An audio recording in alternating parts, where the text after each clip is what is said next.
السلام عليكم حبايب قلبي، عاملين ايه؟ دايما تكونوا بخير. النهارده هعمل معاكم صينيه جلاش. نصها لحمه ونصها فراخ. يعني احنا الحشوه دي بنغيرها، ممكن نعملها لحمه مفرومه، ممكن نعملها فراخ، ممكن نعمله بسطرمه، ممكن نعمله صدق. انا النهارده هعمل الصاج عشان الصاج كبير، هعمل نص لحمه ونص فراخ. تعالوا نشوف المكونات. الفراخ هنعمل لها بصله بيضه، وصدور الدجاجه هي متقطعه زي الشاورما صغيره خالص، وطماطم وفلفل حامي. عندكم فلفل الوان متاح حطه. دي كده الفراخ. تعالوا بقى نقول لكم مكونات اللحمه.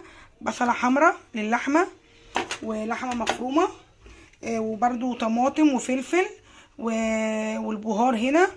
البهار عباره عن فلفل اسمر وملح وسبع بهار وكزبره. ده للحمه والفراخ، بس هنزود للفراخ بهار فراخ، ولو متاح كاري هنزود في الفراخ كاري. بس تعالوا بقى على النار نشوف هنعمل ايه. ولعنا النار ونحط اللحمه.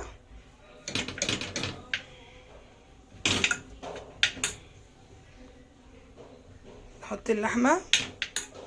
هي اللحمه فيها نسبه دهون، والجلاش واحنا بنفرده هنرشرش عليه سمنه، فلازم نوصل نسبه الدهون علشان الجلاش يبقى الماده الدهنيه بتاعته متوسطه، ما تبقاش كتير تجزع النفس. فاحنا هنسيب الاول اللحمه تاخد صدمه وتنزل الماده الدهنيه اللي فيها، وبعد كده هننزل عليها بالبصل.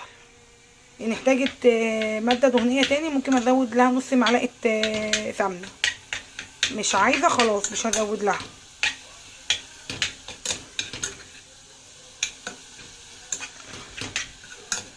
نقلب اللحمه. اللحمه المفرومه واحنا بنديها صدمه ما نحطلهاش ملح، علشان اللحمه المفرومه لو حطينا لها ملح واحنا بنديها صدمه هتكلكع مننا، انما كده هتنها مفرفره زي ما هي.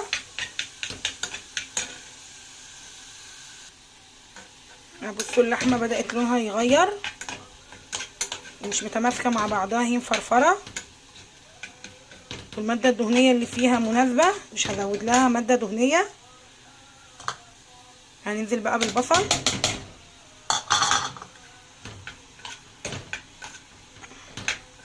كده العصاج بيتنوا بارد على الصدر، مش بنحمر البصله الاول، لا بنشوح اللحمه وبعد كده ننزل عليها بالبصله، والاتنين بقى يتعصجوا في قلب بعض.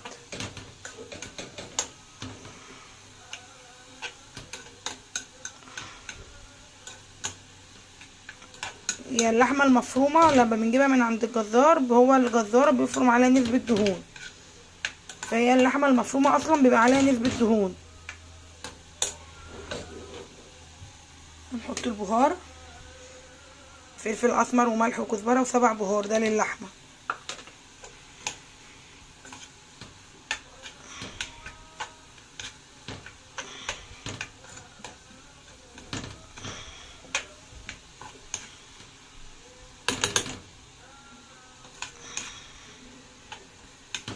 العصاج كده احلى ما بنحمر البصله، الطريقه التقليديه اللي بنحمر بيها البصله الاول. كده العصاج بيبقى مسكر.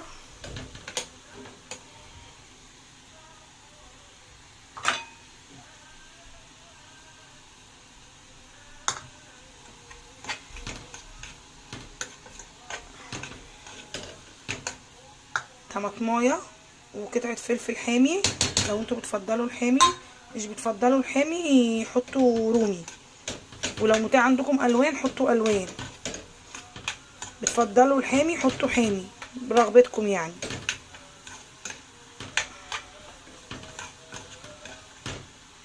نسيبها بقى تتعصج كده، هي متظبطه، حطينا الملح وكل حاجه. لو متاح عندكم مرقه فوريه لحمه ممكن نديها رشه، بس هي كده متظبطه. هنسيبها بقى وهنعمل الفراخ. يعني ننقل العصاج على عين تانية عشان نعمل معاكم الفراخ. عصقت الفراخ،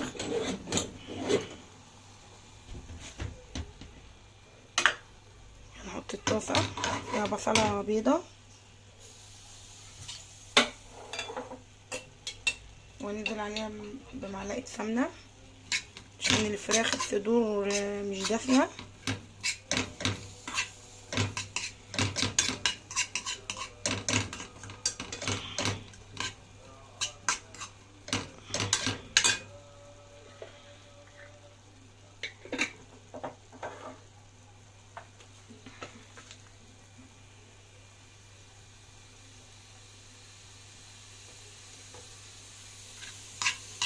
مش هنحمرها برضو تدبل شويه.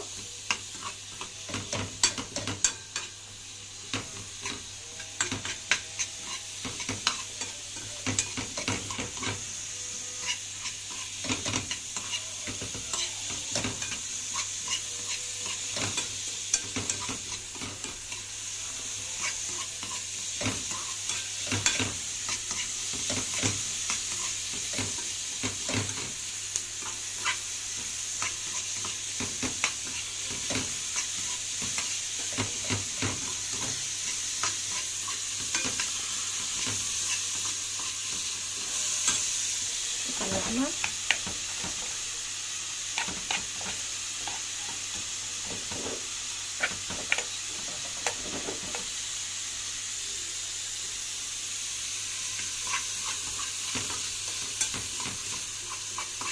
هننزل على بصله فص ثوم مفروم،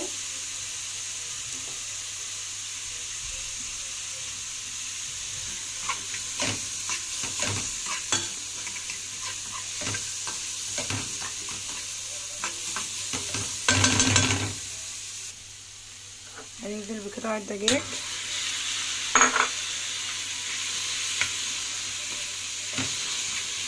قطعه صغيره خالص،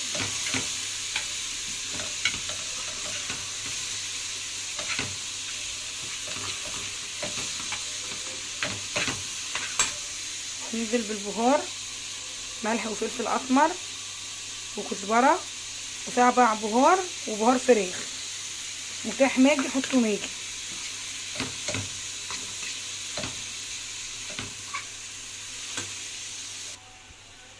هننزل بالطماطم وقطعه الفلفل،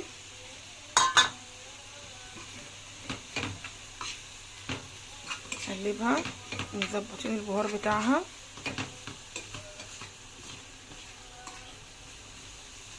ما بيغلبوش على النار يعني، ولا على عصاج اللحمه ولا على عصاج الفراخ.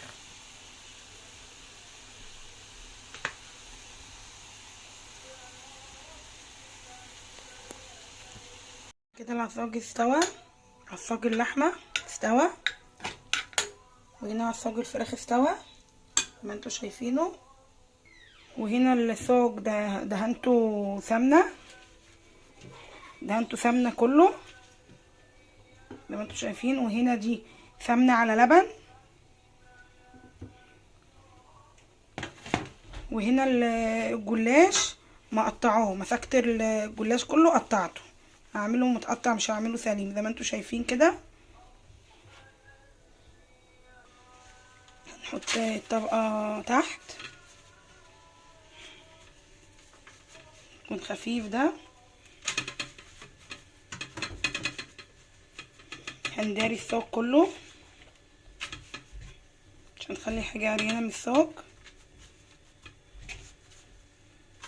زي ما انتوا شايفين كده. هنفرده بقى، بس هنخلي الطبقه رقيقه، مش عايزين الطبقه عاليه، كل ما بيكون رقيق بيكون احسن. نحط بس الجوانب كده انتوا شايفين كده اهو،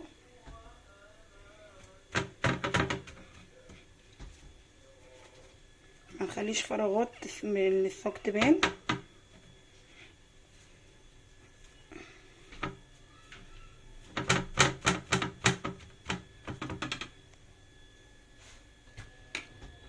هنرش بقى اللبن بالسمنه عشان يطريه، لو في متاح عندكم زبادي ممكن نقلب في اللبن بالسمنه واحده زبادي، بس انا ما كانش متاح عندي.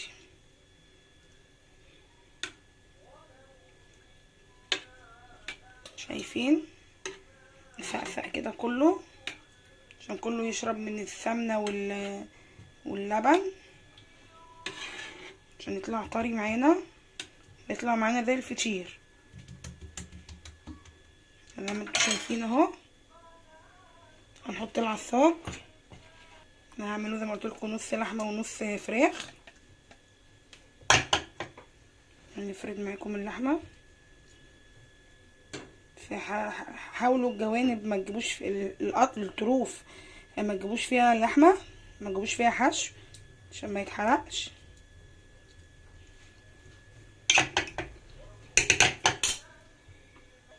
ادي نص الصاجه اهو لحمه، هنلفه بقى عشان نحط النص التاني فراخ.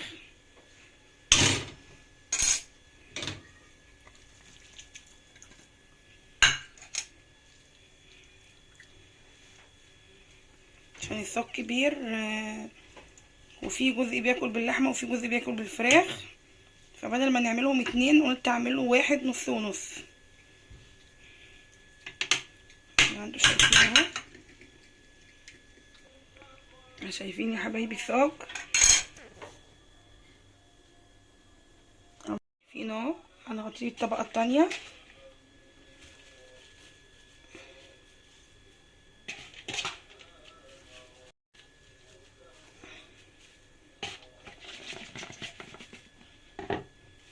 نغطي بقى الحشو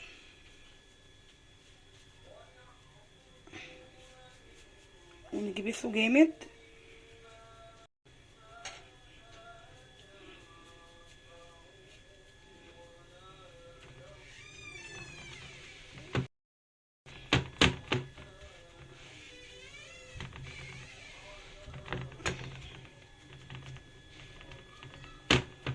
زي ما انتوا شايفين يا حبايبي. نحط بقى السمنه واللبن.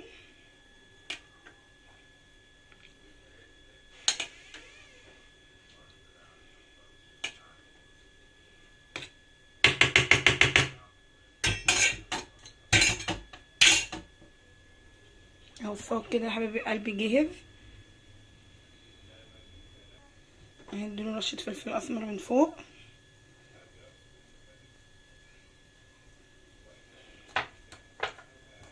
وبقى لو عندنا جبنه موتزاريلا، جبنه تركي، بس هنسيبه كده حوالي بتاع 10 دقايق عشان اللبن يطري الجلاش، عشان لما يخش في الفرن يعلى كده ويبقى طري.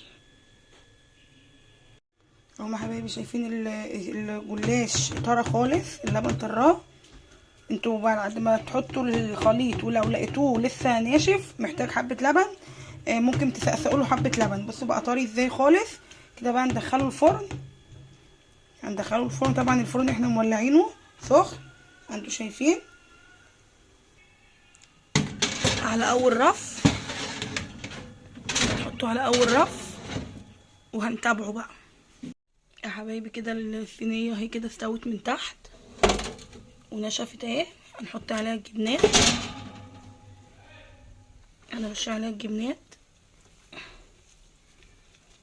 دي جبنه تركي على جبنه موتزاريلا وفيها قطع زيتون.